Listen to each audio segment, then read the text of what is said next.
अगर लालू प्रसाद यादव कल के कल, लिख के ले लीजिए इस बात को, कहीं कॉपी में लिख लीजिए, अगर लालू प्रसाद यादव कल के कल अगर भारतीय जनता पार्टी में चले जाते हैं तो इनके ऊपर में जो लैंड फॉर जॉब का मामला है, इनके बेटा को बार बार जेल भेजने की बातें होती है, वो सब कुछ खत्म हो जाएगा। अगर हेमंत सोरेन के ऊपर में जो आरोप लगता है, हेमंत सोरेन को बार बार कहा जाता है कि जेल जाएंगे, अगर स्टालिन बार बार कहा जाता है कि जेल जाएंगे, ये सारे लोग भारतीय जनता पार्टी में कल मिल जाएंगे, तो हम कह रहे हैं कि इन लोगों के ऊपर में कोई भी भ्रष्टाचार का आरोप नहीं रहेगा, क्लीन चिट मिल जाएगा। कि जो बाबा साहब अंबेडकर ने जो सपना देखा था इस देश को संवारने के लिए, क्या वो संविधान सही तरीके से अभी भी लागू है?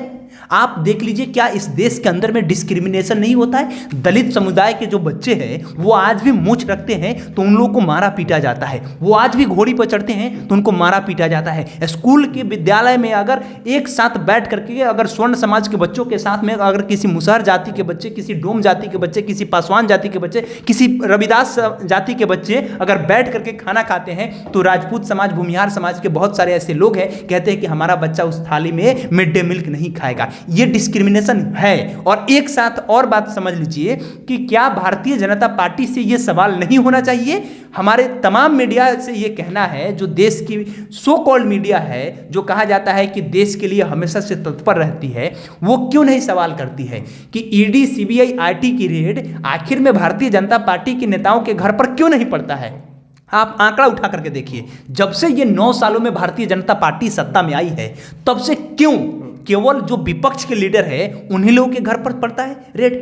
क्यों ऐसा होता है कि वही लोग जेल जाते हैं? आप उदाहरण उठा करके देखिएगा तो अगर कोई व्यक्ति जो विपक्ष का लीडर है अगर एक बात बोल देता है कि जो जो लोग चोर हैं उनके नाम के आगे में मोदी लगा है, और इस बात पर कोई आदमी केस करता है और केस करने के बाद उस आदमी की जो अधिकतम सजा है वो हो जाती है, उनकी सदस्यता रद्द हो जाती है, उनका घर छीन लिया जाता है और उनको सदन से बाहर भेज दिया जाता है, ये स्थिति हो जाती है। लेकिन देश के प्रधानमंत्री जब किसी व्यक्ति को ये बात कह देते हैं कि इटालियन बहू और ना जाने क्या क्या बातें कहा जाता है, पप्पू नाम दे करके नवाजा जाता है, और एक आदमी तो यहां तक कहता है कि तुम अपने बाप का इज्जत नहीं किए, टोटी चोर हो, ये सारी बातें। लालू यादव के बेटा को कहा जाता है कि जंगल राज के राजकुमार है। इस तरह की भाषा का इस्तेमाल वे लोग करते हैं। प्रधानमंत्री नरेंद्र मोदी डीएनए पर सवाल उठा देते हैं नीतीश कुमार के, तो उन लोगों के ऊपर में कार्रवाई नहीं होती है। कहीं ना कहीं आज के समय में संवैधानिक शक्तियों को भारतीय जनता पार्टी अपने मुट्ठी में कब्जा करना चाहती है,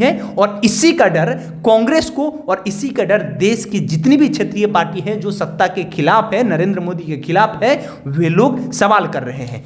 अच्छा, एक सवाल ये है कि जिस तरह से अभी जो भी अमित शाह से पूछा गया क्या आप हिंदू राष्ट्र बनाएंगे, तो उन्होंने कहा कि नहीं, हम संवैधानिक दायरे में रह करके सब काम करेंगे, हिंदू राष्ट्र की कोई बात ही नहीं है। लगातार भारतीय जनता पार्टी अपने आप को डिफेंड कर रही है, पर सवाल विपक्ष वाले क्यों खड़ा कर रहे हैं? क्या उनका रीजन है कि कह रहे हैं बार बार कि भारतीय संविधान खतरे में है? देखिए, कारण ये है ना कि भारतीय संविधान खतरे में इसलिए है क्योंकि भारतीय जनता पार्टी की जो आइडियोलॉजी है, उस आइडियोलॉजी के ऊपर में आप बातें कीजिए, वो अधिकतर बातें हिंदू के पक्ष में बातें करते हैं, क्योंकि वो जानते हैं कि इस देश में 80% की आबादी हिंदुओं की है, तो उस 80% के आबादी को खुश करेंगे तो हमारी जो सत्ता है वो काबिज रहेगी। और इसी बात को लेकर के वे लोग हमेशा ये बात कहते हैं कि हम हिंदू राष्ट्र बनाएंगे, और जब पूछिएगा तो कहेंगे कि हम संवैधानिक प्रोसेस से चलते हैं। यानी एक तरफ से कहा जाए तो एक जाति के, एक समूह के, एक वर्ग के लोगों को खुश करने के लिए आप उनको भी खुश कर रहे हैं, और एक पक्ष जब मीडिया आपसे सवाल करेगी तो आप कहेंगे कि नहीं, हमको इस सब से लेना देना नहीं है। उदाहरण उठा करके देखिएगा तो बिहार का एक उदाहरण ले लीजिए। रिजर्वेशन बिहार में हाल ही में लागू हुआ, 75% जो रिजर्वेशन का दायरा था उसे बढ़ा दिया गया। अब जरा बताइए, वे लोग कहते थे कि रिजर्वेशन के हम सपोर्ट में थे, सर्वसम्मति से पास हो गया, लेकिन जब 9वीं सूची में, अनुसूची में डालने की जब बातें हो रही है तो केंद्र सरकार क्या मंजूरी दे रही है? अभी तक तो कोई बात नहीं हुआ है, अभी तक मंजूरी नहीं मिला है, प्रस्ताव भेज दिया गया है, लेकिन उधर से एक्सेप्टेंस का प्रोसेस नहीं कंप्लीट हुआ है। दूसरा बात यह है कि ये लोग कहते हैं कि जाति आधारित गणना पर यही लोग, जो भारतीय जनता पार्टी के लोग हैं, वो कहते हैं कि जाति आधारित गणना होगी तो जिस जाति की संख्या सबसे ज्यादा होगी उस जाति की स्थिति ये होगी कि वो अपने से कमजोर जिसकी संख्या है उसके ऊपर में हावी हो जाएगी, वैमनस्यता हावी हो जाएगा, जाति पाति सबसे ज्यादा हो जाएगा। ये राजीव प्रताप रूडी कह देते हैं, लेकिन एक पक्ष में वे लोग जाकर के दिल्ली में सदन में जाते हैं, यानी वो दोनों चीज करना चाहते हैं। वे लोग चाहते हैं कि हमारा वोट भी मिल जाए, मतलब सांप भी मर जाए और हमारा लाठी भी ना टूटे। इस तरीके से भारतीय जनता पार्टी करती है और इसी का खिलाफ कांग्रेस हो या राजद हो या जदयू हो या जेएमएम हो या जो भी देश की बड़ी बड़ी पार्टियां हैं, चाहे वो ममता बनर्जी की पार्टी हो, चाहे वो अरविंद केजरीवाल की पार्टी हो, चाहे वो अखिलेश यादव की पार्टी हो, चाहे वो लालू यादव की पार्टी हो, चाहे वो नीतीश कुमार की पार्टी हो, ये सारे लोग उनके खिलाफ में रहते हैं। अच्छा, इस सवाल एक खड़ा होता है केशव की, जिस तरह प्रकार यूपीए की सरकार थी 2004 से लेकर के 2014 तक, तो अगर देखा जाए तो वो भी जो संवैधानिक संस्था है, चाहे भी आईटी हो, ईडी हो, सीबीआई हो, वो भी दुरुपयोग करते थे। उन पर भी आरोप लगता था कि ये लोग कब्जा में रख लिए हैं और वहाँ तक कि सीबीआई के ऊपर तोता का भी टिप्पणी किया। बिल्कुल बिल्कुल, ये बात जो आप कह रहे हैं, इसको हम ये नहीं कह रहे हैं हम कांग्रेस के पक्षधर नहीं है, हम नरेंद्र मोदी के पक्षधर नहीं है, हम लालू यादव के पक्षधर नहीं है, लेकिन हम ये बातें कह रहे हैं कि कोई कम किया कोई ज्यादा किया, लेकिन ये जो कर रही है ये सबसे ज्यादा कर रही है, क्योंकि इनका रेशियो देखिएगा तो 9 सालों में एक भी लोग ऐसे नहीं है जो भ्रष्टाचारी हो और जिनका, अगर समीकरण की बात कीजिएगा तो भारतीय जनता पार्टी से हो, कोई भी व्यक्ति भ्रष्टाचारी नहीं रहेगा अगर भारतीय जनता पार्टी में रहेगा तो। मतलब आप इधर हाल ही में देखिएगा महाराष्ट्र में आप कह रहे थे, अजीत पवार की बातें कर रहे थे, अजीत पवार को आप कितना दिन तक कहे कि ये भ्रष्टाचारी है, इनके ऊपर में ये आरोप है,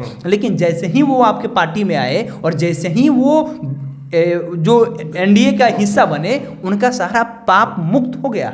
आप छगन भुजबल की बात कीजिएगा या आप येदियुरप्पा की बात कीजिएगा या देश के कोई भी बड़े नेता की बात कीजिएगा जो भारतीय जनता पार्टी में गए हैं, पहले विपक्ष में थे, उन लोगों की जितने भी दाग थे वो सारे दाग धुल जाते हैं। अगर लालू प्रसाद यादव कल के कल, लिख के ले लीजिए इस बात को, कहीं कॉपी में लिख लीजिए, अगर लालू प्रसाद यादव कल के कल अगर भारतीय जनता पार्टी में चले जाते हैं तो इनके ऊपर में जो लैंड फॉर जॉब का मामला है, इनके बेटा को बार बार जेल भेजने की बातें होती है, वो सब कुछ खत्म हो जाएगा। अगर हेमंत सोरेन के ऊपर में जो आरोप लगता है, हेमंत सोरेन को बार बार कहा जाता है कि जेल जाएंगे, अगर स्टालिन बार बार कहा जाता है कि जेल जाएंगे, ये सारे लोग भारतीय जनता पार्टी में कल मिल जाएंगे, तो हम कह रहे हैं कि इन लोगों के ऊपर में कोई भी भ्रष्टाचार का आरोप नहीं रहेगा, क्लीन चिट मिल जाएगा। आप हार्दिक पटेल को बार बार ये बातें कह रहे थे, हार्दिक पटेल को कह रहे थे कि ये भ्रष्टाचारी है, ये है, वो है, लेकिन जैसे ही हार्दिक पटेल भारतीय जनता पार्टी में शामिल हुए, उनका जितना भी पाप था वो सब कुछ धुल गया। अच्छा केशव, जिस प्रकार से भारतीय जनता पार्टी के नेताओं का रुख रहा संविधान को लेकर के और दिल्ली के जंतर मंतर पे संविधान की प्रतियां जलाई गई, भारतीय जनता पार्टी का क्या स्टैंड होना चाहिए था? उस टाइम चुप्पी क्यों साध ली गई थी भारतीय जनता पार्टी के नेताओं का? क्या इशारा करता है ये? देखिए, वो चाहते हैं कि वो मनुस्मृति जो होता है ना, उसको लागू करना चाहते हैं। मनुस्मृति एक दूसरा पक्ष हो सकता है कि उनको लगता है कि मनुस्मृति से ही देश चलता है, लेकिन नहीं, मनुस्मृति से नहीं चलता। हाल ही में एक चीज ट्रेंड कर रहा था, वे लोग नहीं उस पर बोलना चाहते। उनके पार्टी के नेता एक प्रवेश शुक्ला जो आदिवासी समाज के ऊपर में पेशाब कर दिए और उनके लिए वे लोग कुछ नहीं किए, हालांकि उनके जो मुख्यमंत्री के चेहरा है वो आदमी आकर के उनका पाँव धो रहे हैं। पाँव धोने से सब कुछ ठीक हो जाता है क्या?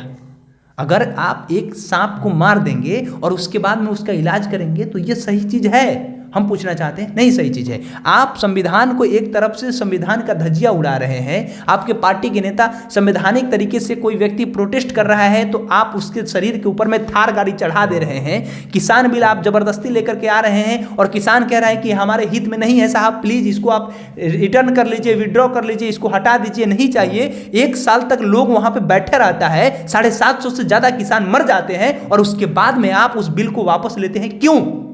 सवाल यह है ना भाई, संवैधानिक शक्तियों का दुरुपयोग करते हैं आप। जिस पार्टी में जो व्यक्ति आपके साथ नहीं आना चाहता है उसको धमकाते हैं, डराते हैं, और जब वो डर जाता है तो आप उसको देते हैं Z+ सिक्योरिटी, आप उसको देते हैं Y+ सिक्योरिटी। उदाहरण उठा करके देखिएगा तो बिहार में कई ऐसे नेता हैं, चाहे वो उपेंद्र कुशवाहा हो, चाहे वो मुकेश सहनी हो, चाहे वो चिराग पासवान हो, चाहे वो पशुपति पारस हो, ये सारे लोग को Z+ Y+ क्यों देते हैं? कंगना रनौत को क्यों देते हैं? क्या ये लोग बहुत बड़ा तीर मारे हैं?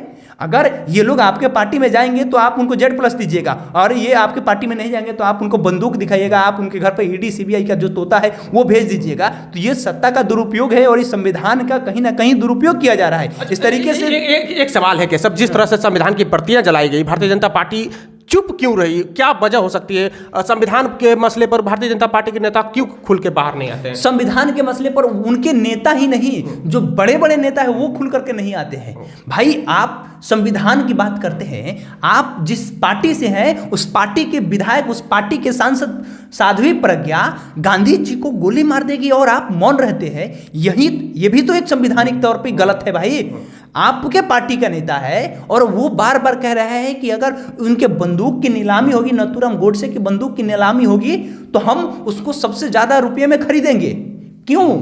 वो भी तो एक संविधान का हिस्सा है भाई। गांधी जी नहीं होते तो क्या ये आज देश आजाद हो जाता? गांधी जी नहीं होते तो क्या आज इतना जो हम मुखर होकर के बोल रहे हैं, आप देख रहे हैं, जो वीडियो देख रहे हैं, उन लोगों से सवाल है, क्या वे लोग आज इतना मुखर होकर के अपने काम को कर लेते? क्या अंग्रेज चले जाते? क्या गर्म दल के नेताओं से सारा कुछ हो जाता? नहीं होता, कदापि नहीं होता। ये स्थिति पैदा हुई, संविधान के प्रति को जलाया गया और उसके बाद भी ये लोग मौन रहते हैं क्योंकि ये लोग खुद जलाने वाले लोगों में से हैं। हम ये बातें खुल करके कह रहे हैं। संविधान के प्रति को जलाने वाले जो लोग हैं वो, उनकी मानसिकता जो है मनुवादी है, उनकी मानसिकता जो है सामंतवादी है। बस आने वाले समय में यही कहना है कि जो भी लोग संवैधानिक तौर पर अगर कहीं खड़े हो रहे हैं तो लोग उनका साथ दें। अगर जो लोग संवैधानिक तौर पर खड़े हैं और उनका साथ कोई व्यक्ति नहीं देगा तो आने वाले समय में अगर आपके साथ भी अन्याय होगा तो कोई खड़ा नहीं होगा। धीरे धीरे संविधान में चेंजेस करने की बातें हो रही है। अभी जो आर्थिक सलाहकार थे उन्होंने कहा कि संविधान को बदला जाएगा, संविधान के लिए कुछ बात प्रावधान चेंज करने की बातें कह रहे थे। कितनी शर्म की बात है। अब बड़ा पढ़े लिखे हो गए, मतलब कि आप मोदी जी के पीए हैं, आर्थिक सलाहकार हैं, तो इसका मतलब आप बहुत बड़ा का ज्ञानी हो गए। आप यूपीएससी क्वालिफाई कर लिए तो आप बड़ा ज्ञानी हो गए। आपसे ज़्यादा इस देश में 5000 से ज़्यादा यूपीएससी क्वालिफाई लोग हैं, है ना भाई। 5000 से ज़्यादा एसपी और डीएम है इस देश के अंदर। वे लोग ज़्यादा क्वालिफाई नहीं हैं, आपसे ज़्यादा पढ़े नहीं हैं। विकास देवी की रीति आपसे कम पढ़े हैं, खान जी आपसे कम पढ़े हैं। आप लोग के जैसा कितना लड़का को वो लोग बना दिए, आज एसपी डीएम बना हुआ है। आप संविधान को चेंज करने की बातें कह रहे थे। कितनी शर्म की बात है। हरिजन एक्ट को खत्म करने की बातें ये लोग कह रहे थे। माफी चाहेंगे, हरिजन एक्ट तो हमें अभी नहीं कहना चाहिए, लेकिन कह रहे हैं SC ST एक्ट को खत्म करने की ये लोग बातें कह रहे थे। क्यों भाई? ऐसी क्या मजबूरी आ जाती है? एक समाज जो आज से 50 साल नीचे जिसकी सोच है, आप उसके बेटा के साथ बैठने की बातें कर रहे हैं कि उनका कम नंबर होता है, वो उनका नौकरी हो जाता है, हमारा नौकरी नहीं होता है। आपसे अब भी कर लीजिए, हम मान लेते हैं कि उनके आरक्षण को खत्म कर देंगे, लेकिन जरा ये बात बताइए कि आप बैठिएगा 1.5 लाख के सोफा पर, आप चकमकाते हुए लाइट में बैठ करके पढ़िएगा, आप AC लगा करके बैठ करके पढ़िएगा, और कोई व्यक्ति दिन भर मजदूरी करेगा, उसके बाद आकर के अपने बच्चों को पढ़ाएगा, ढिबरी में पढ़ाएगा, लाइट में पढ़ाएगा, घर में जगह नहीं रहेगा, ईंटा पात करके आकर के पढ़ाई करेगा, और उसके साथ आप बैठ करके कंपटीशन दीजिएगा। आप भी उनके साथ बैठिए, आप भी दिन भर मजदूरी कीजिए, आप भी वहां बैठिए जहां पे बच्चे भूखे रहते हो, माँ बाप बिलख रहे हो काम करने के लिए, और वैसे सिचुएशन में बैठ करके पढ़िए, और उसके बाद माना जाएगा कि हाँ आप है। आप रहिएगा 8 लखिया गरीब, 16 बीघा जमीन लेकर के कहिएगा कि हाँ हम गरीब हैं, तो मान लिया जाएगा। ऐसे नहीं होगा। चलिए, तो हमारे साथ में हमारे सहयोगी केशव थे जिन्होंने संविधान के बारे में बताया, और संविधान दिवस पे बहुत बवाल मचा हुआ है। बवाल विपक्ष वाले कर रहे हैं कि भारतीय जनता पार्टी संविधान को खत्म करना चाहती है। बहरहाल, संविधान की जो प्रतियां जलाई गई थी दिल्ली के जंतर मंतर पे, उन पर सवाल खड़ा हो रहा है कि भारतीय जनता पार्टी उस पर कड़े रुख क्यों नहीं अख्तियार किया। और प्रधानमंत्री नरेंद्र मोदी के आर्थिक सलाहकार विवेक देवराय का कहना है कि संविधान को अब बदलना चाहिए, संविधान का नया प्रारूप देखना चाहिए, और संविधान पर जो सवाल खड़ा होता है और भारतीय जनता पार्टी उस पर मौन रहती है। संविधान पर आप क्या सोचते हैं? संवैधानिक प्रक्रिया पर क्या सोचते हैं? क्या संवैधानिक संस्थाएं को भारतीय जनता पार्टी ने हाईजैक कर लिया है?